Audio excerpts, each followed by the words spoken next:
بسم اللہ الرحمن الرحیم۔ لیلۃ القدر کے بارے میں قرآن کریم میں سورہ قدر اللہ تعالیٰ نے نازل کی، جس کے اندر فرمایا کہ انا انزلناہ فی لیلۃ القدر وما ادراک ما لیلۃ القدر، یعنی ہم نے اس رات میں قرآن کریم کو نازل کیا۔ کون سی رات میں؟ لیلۃ القدر کی رات۔ اور تم کیا جانو کہ وہ لیلۃ القدر کیا ہے؟ شب قدر کے موقع پر خدا اپنے سالانہ فیصلے فرماتا ہے۔ ایک جگہ فرمایا انا انزلناہ فی لیلۃ مبارکۃ انا کنا منذرین فیہا یفرق کل امر حکیم۔ وہاں پہ اس رات کو لیلۃ المبارکہ کہا گیا ہے، اس لیے یہ رات ذکر اور دعا اور عبادت اور تلاوت کی رات قرار دی گئی ہے۔ اس کا مطلب یہ ہے کہ ہر عورت اور مرد کو اس موقع پر زیادہ سے زیادہ خدا کی طرف متوجہ ہونا چاہیے، زیادہ سے زیادہ دعا کرنا چاہیے، تاکہ خدا کے سالانہ فیصلوں میں اس کو خدا کی رحمت میں زیادہ سے زیادہ حصہ ملے، وہ خدا کے نزدیک زیادہ سے زیادہ انعام کا مستحق قرار پائے۔ وہ رات بھر عبادت کر کے اللہ تعالیٰ کو یاد کرے، دعائیں مانگے۔ جب اس کے بارے میں اللہ کے بارگاہ میں کوئی فیصلہ ہو رہا ہو تو وہ اس وقت اللہ کی بارگاہ میں الہا و زاری میں لگا ہوا ہو، تو یقیناً اس بندے کو اللہ تعالیٰ کی طرف سے بہت ساری رحمتیں، برکتیں ملیں گی۔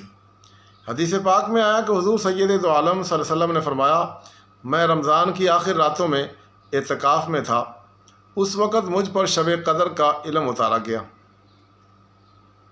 یعنی وہ رات مجھے دکھا دی گئی۔ میں مسجد سے باہر نکلا کہ میں تم لوگوں کو شب قدر کے بارے میں بتاؤں، لیکن اس وقت مدینہ کے دو مسلمان آپس میں لڑ رہے تھے۔ اس کے بعد شب قدر کا علم جو تھا وہ اٹھا لیا گیا۔ اس روایت سے یہ بھی معلوم ہوتا ہے کہ لڑائی جھگڑا گھر کے اندر ہو یا باہر ہو یا کہیں بھی ہو، اس لڑائی جھگڑے سے بہت ساری برکتیں ختم ہو جاتی ہیں۔ مثلا دیکھیے کہ نبی پاک صلی اللہ علیہ وسلم کو اللہ تعالیٰ نے وہ شب قدر دکھا دی، اور آپ نے چاہا کہ میں باہر جا کے لوگوں کو بتاؤں کہ وہ شب قدر یہ ہے اور تم لوگ اس رات میں جاگتے رہنا۔ اگر حضور یہ بتا دیتے تو آج قیامت تک آنے والے لوگ اس سے فائدہ اٹھاتے، کتنی بڑی برکت تھی وہ۔ لیکن آپ نے کہا کہ فلاں دو بندے جو تھے نا، وہ آپس میں لڑ رہے تھے، ان کے لڑنے کی وجہ سے اللہ نے وہ برکت اٹھا لی۔ پتہ لگا لڑائی اتنی بری ہے کہ وہ نبی صلی اللہ علیہ وسلم کے موجودگی میں بھی آپ دنیا میں ہیں، قرآن نازل ہو رہا ہے، اور جو برکت اس لڑائی کی وجہ سے وہ ختم کر دی گئی۔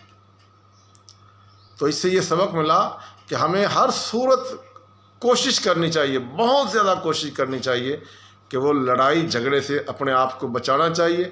وہ میاں بیوی ہوں، بہن بھائی ہوں، کنبہ قبیلہ ہو، آپ اڑوس پڑوس کے مسلمان ہوں، جو بھی ہوں، ہمیں جھگڑے سے ہر صورت بچنا چاہیے۔ اس سے معلوم یہ بھی ہوا کہ شب قدر کی خصوصی رحمتوں میں حصہ دار بننے کے لیے کیا چیز ضروری ہے۔ وہ چیز یہ ہے کہ آدمی کے اندر لڑائی جھگڑے کا مزاج نہ ہو، اس کا دل نفرت جیسی منفی جذبات سے خالی ہو، اس کا ذہن پوری طرح مثبت انداز میں سوچنے والا ہو۔ جو عورت یا مرد اپنے اندر اس قسم کے مثبت شخصیت رکھتے ہوں، انہی کو شب قدر کی رحمتوں میں حصہ ملتا ہے۔ حدیث پاک میں آیا کہ سید عائشہ رضی اللہ عنہا نے حضور سید دو عالم صلی اللہ علیہ وسلم سے عرض کیا، یا رسول اللہ صلی اللہ علیہ وسلم، اگر میں شب قدر کو پا لوں، یعنی وہ مجھے مل جائے، میں دیکھ لوں، تو میں پھر اللہ تعالیٰ سے کیا دعا کروں؟ تو آپ نے فرمایا تم یہ دعا کرنا، اللہم انک عفو تحب العفو فاعف عنی، اے اللہ تو معاف کرنے کو پسند کرتا ہے تو مجھے بھی تو معاف کر دے۔ یہ حدیث بتاتی ہے کہ شب قدر میں آدمی کے اندر سب سے زیادہ طلب کس چیز کی ہونی چاہیے؟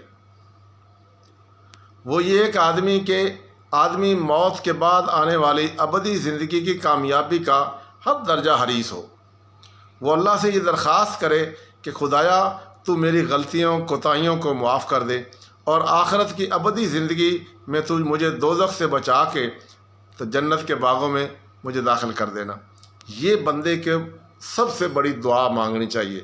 اور دوسرا یہ کہ اپنی عبادتیں نہ پیش کرنا شروع کر دے کہ جناب میں نے یہ پڑھا یہ قبول کر لیجئے، یہ پڑھا قبول کر لیجئے۔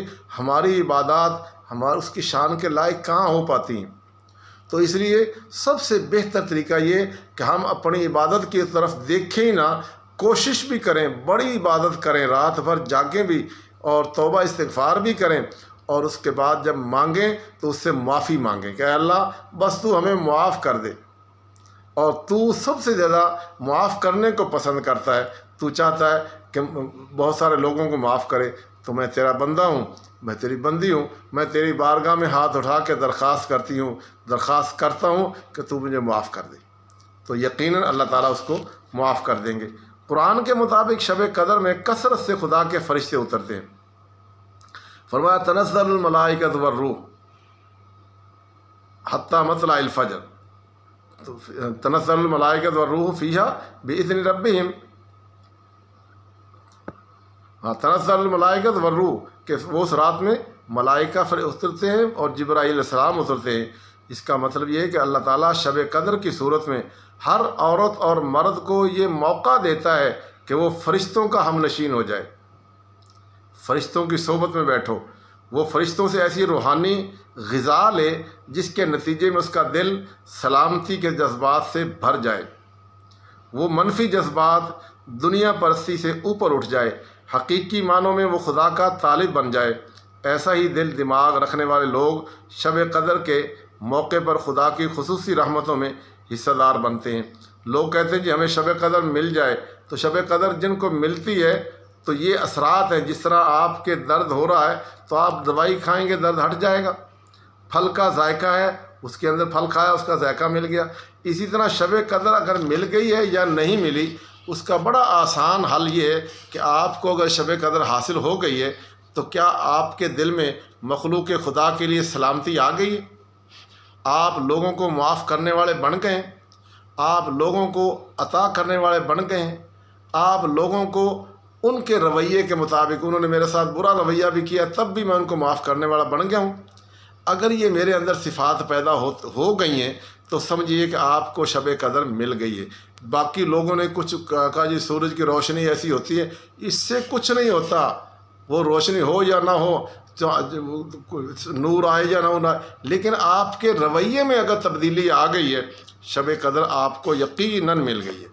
تو شب قدر کے حاصل کرنے کا یا ملنے کا جو ہے نا سب سے بڑا طریقہ یہ ہے کہ آپ رات بھر جاگیں، عبادت کریں۔ آج بھی رات شب قدر آ جائے گی، کیونکہ حضور نے فرمایا طاق راتوں میں تلاش کرو، 21ویں گزر گئی ہے، 22ویں گزر گئی ہے، آج رات 23ویں ہو جائے گی، تو یہ رات بھی شب قدر ہے، آپ اس میں بھی جاگ سکتے ہیں، جاگ کے عبادت کیجیے، لیکن وہ عبادت اتنی کریے کہ رات بھر عبادت کر کے صبح فجر کی نماز بھی باجماعت آپ پڑھ سکیں۔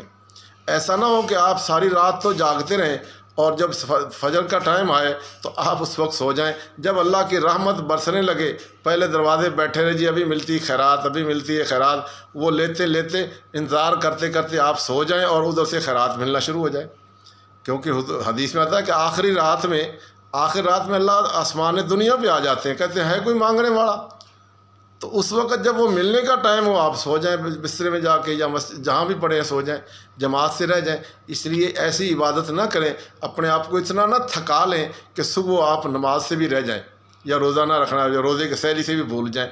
تو اس لیے اپنے جسم کے مطابق، اپنی استطاعت کے مطابق عبادات کیجیے۔ اور عبادت کیا ہے؟ وہ قرآن کریم آپ پڑھ سکتے ہیں، درود پاک پڑھ سکتے ہیں، اور جناب اس کے علاوہ ذکر اذکار تیسرا کلمہ ہے، چوتھا کلمہ ہے، آپ اس کی تکرار کر سکتے ہیں۔ آپ یہ بھی کر سکتے ہیں کہ کوئی عالم ہو اس کے پاس بیٹھ کے قرآن پاک کی تفسیر پڑھنا سننے شروع کر دیں، یا کسی عالم کے پاس بیٹھ کے ایک چھوٹا سا مذاکرہ ہو جائے، ان میں مختلف سوالات، مختلف لوگ بیٹھ کے سوال کرتے رہیں اور وہ اس کے جوابات دیتے رہیں، آپ کو پتہ چلتا رہے نماز کیا ہے، دین کا معلومات کا علم ہو جائے گا آپ کو۔ تو یہ ایک بہت بڑی سعادت ہوگی۔ اس طرح ہماری رات گزرنی چاہیے۔ کچھ لوگ صلاۃ التسبیح لیتے ہیں، وہ پھر اس میں اونگتے رہتے ہیں، اتنی لمبی رکعت کیا مصیبت آئی، کیوں پڑھو؟ آسانی کے ساتھ جو آپ شعور کے ساتھ پڑھ سکتے ہیں، 2 رکعتیں پڑھ لیں، ہلکی پڑھ لیں، پھر 2 پڑھ لیں ہلکی، کچھ دیر عبادت کریں، کچھ دیر قرآن پاک پڑھ لیں، کچھ دیر دروشی پڑھ لیں، کچھ دیر کچھ اور کام کر لیں، اور کچھ دیر بیٹھ کے اللہ کو یوں سمجھے میرا اللہ میرے پاس ہے، اس سے خوب رو رو کے دعائیں کریں، اس سے مانگیں۔ یہ دعا جو حدیث میں اللہم انک عفو والی ہے، یہ دعا بار بار پڑھیں، اللہ تعالیٰ سے معافی مانگتے ہیں، اپنی مانگیں، اپنے ماں باپ کے لیے، اپنے اولاد کے لیے، عزیز و اقارب مسلمانوں کے لیے، سب کے لیے مانگتے رہیں۔ اللہ ہم کی توفیق عطا فرمائے۔